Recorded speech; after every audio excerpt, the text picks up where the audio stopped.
Hey everyone, welcome back. Today we're exploring the life of Alvin Karpis, once America's public enemy number one.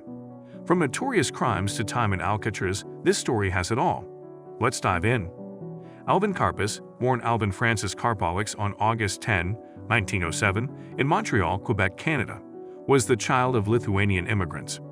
His early life was marked by an unstable family environment and a lack of opportunities for educational or personal growth. His father was a laborer and his mother was a homemaker. They struggled to provide for Karpis and his siblings, which inevitably set the stage for a tumultuous childhood. Alvin Karpis showed signs of delinquency from a young age. Often playing hooky from school, he started associating with neighborhood gangs and indulging in petty thefts and minor burglaries. These activities soon escalated, and by his late teens, Karpis had already had several run-ins with the law. Alvin Karpis's association with the Barker family began in the late 1920s, specifically in 1931, when both he and Fred Barker were serving time at the Kansas State Penitentiary. Their time behind bars provided an opportunity for them to forge a strong alliance. Upon their release, Karpis was readily accepted into the Barker Gang, also known as the Barker-Karpis Gang, signaling the beginning of a criminal partnership that would wreak havoc across the United States for years. Karpis played a crucial role in planning and executing some of the gang's most notorious crimes. He was known for his intelligence, meticulous planning, and ruthless efficiency.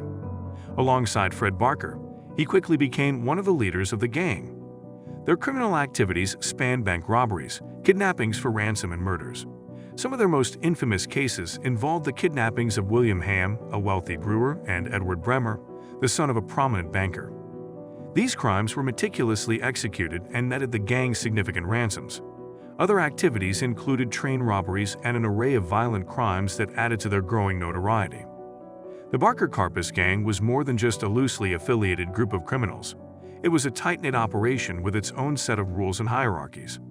Fred Barker and Alvin Karpis were clearly the strategists and the driving force behind the gang's operations, with Ma Barker often portrayed as the maternal figure who provided logistical support, although her role in the criminal activities is a subject of much debate among historians. There was a sense of loyalty and trust among the core members, but the environment was also tense, filled with the ever-present threat of betrayal or capture.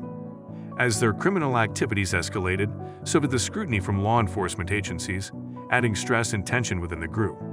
The gang occasionally partnered with other notorious criminals of the era, including Harvey Bailey and Harry Campbell, but the core group always remained the Barkers and Karpis. This close-knit dynamic eventually led to their downfall, as their visibility and high-profile crimes made them top targets for federal law enforcement. The Barker-Karpis gang's criminal endeavors were audacious and violent, capturing the attention of the nation during a period replete with gangsters and outlaws. Though they committed a litany of crimes ranging from bank robberies to train heists, some of their most notorious actions were high-profile kidnappings.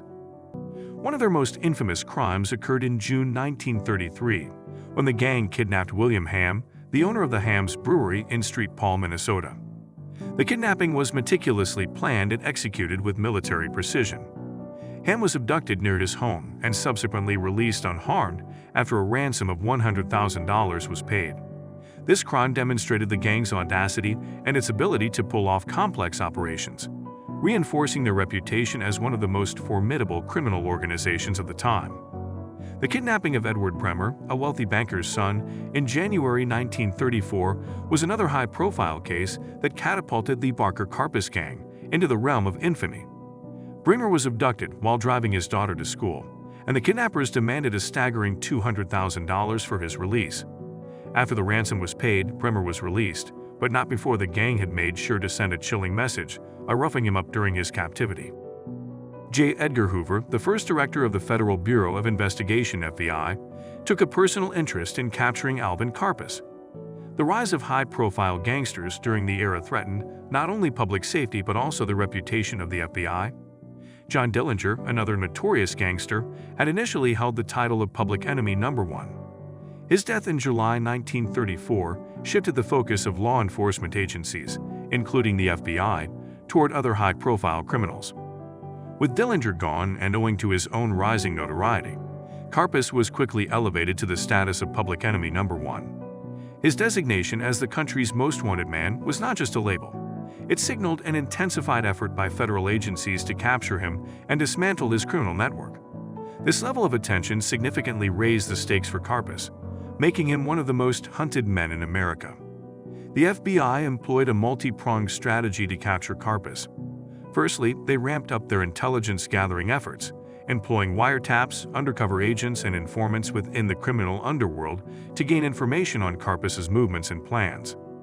The significant event that led to Karpis's capture was the arrest and interrogation of several close associates. Through this, the FBI was able to determine that Karpis was hiding in New Orleans. On May 1, 1936, agents closed in on him. Interestingly, Hoover himself was present during the arrest, further underscoring the significance he placed on capturing Karpis. Some accounts even suggest that Hoover was the first to approach the car where Karpis was sitting.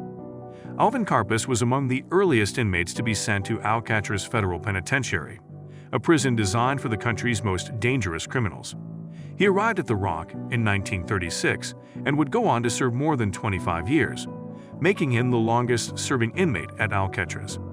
During his time there, Karpis was assigned various jobs, including work in the prison laundry and bakery. While the environment was harsh, with rigid discipline and minimal privileges, Karpis used his time to engage in more constructive activities as well. One noteworthy aspect of his life in Alcatraz was his friendship with the infamous Robert Stroud, better known as the Birdman of Alcatraz. Stroud was a highly intelligent and somewhat eccentric inmate who, despite his violent history, had become an autodidact ornithologist. Karpis and Stroud reportedly spent time discussing a wide range of subjects, including biology, music, and law. Though a model prisoner in many respects, life at Alcatraz was far from easy for Karpis. The prison was notorious for its harsh conditions, including cold, drafty cells and stringent rules that minimized contact with the outside world. Despite these challenges, Karpis managed to adapt, becoming one of the few inmates to leave an indelible mark on the institution's history. Karpis was released on parole in 1969, after which he was deported to his native Canada. With his criminal past making it difficult for him to reintegrate into society and find regular employment, Karpis opted to use his life experiences in a more creative way. He wrote an autobiography titled On the Rock, 25 Years in Alcatraz, detailing his life as a gangster and his experiences in prison. The book was published in 1980 and received attention for its candid portrayal of life inside America's most notorious prison. In later years, Karpis relocated to Spain, where he lived a relatively quiet life. Despite the intrigue surrounding his criminal past, he mostly stayed out of the limelight until he passed away in 1979. And there you have it, the complex life of Alvin Karpis. From high-profile crimes to a surprising later life, his story is a roller coaster. If you enjoyed this, hit like and subscribe for more. See you next time.